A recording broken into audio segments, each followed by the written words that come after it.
افلح بن حمید نے بیان کیا، کہا کہ میں نے قاسم بن محمد سے سنا، ان سے عائشہ رضی اللہ عنہا نے بیان کیا کہ ہم رسول اللہ صلی اللہ علیہ وسلم کے ساتھ حج کے مہینوں میں، حج کی راتوں میں اور حج کے دنوں میں نکلے، پھر صرف میں جا کر اترے۔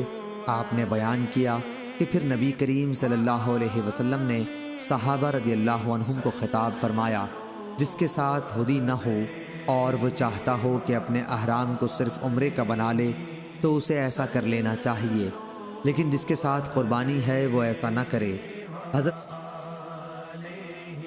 عائشہ رضی اللہ عنہا نے بیان فرمایا کہ آن حضور صلی اللہ علیہ وسلم کے بعض اصحاب نے اس فرمان پر عمل کیا اور بعض نے نہیں کیا۔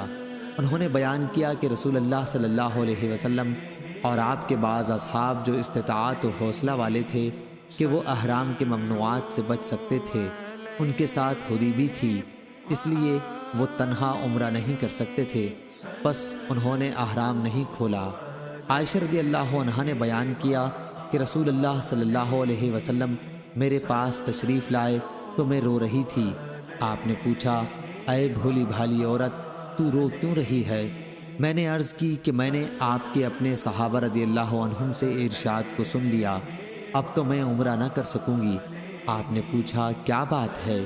میں نے کہا، میں نماز پڑھنے کے قابل نہ رہی، یعنی حائضہ ہو گئی۔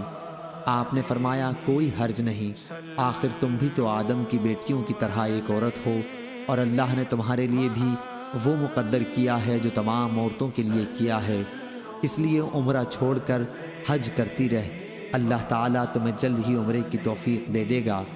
عائشہ رضی اللہ عنہا نے بیان کیا کہ ہم حج کے لیے نکلے، جب ہم عرفات سے منی پہنچے تو میں پاک ہو گئی، پھر منی سے جب میں نکلی تو بیت اللہ کا طواف و زیارہ کیا۔ آپ نے بیان کیا کہ آخر میں آن حضور صلی اللہ علیہ وسلم کے ساتھ جب واپس ہونے لگی تو آپ وادی محصب میں آن کر اترے، ہم بھی آپ کے ساتھ ٹھہرے۔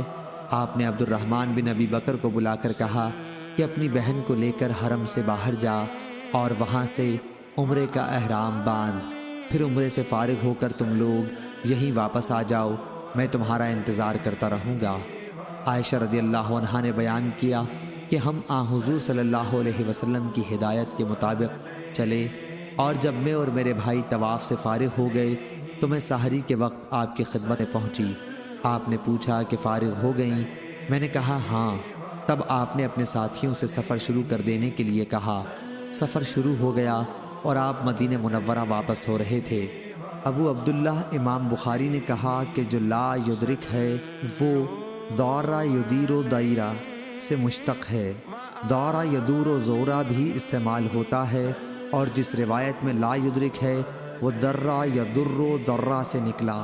صحیح بخاری حدیث نمبر 1560۔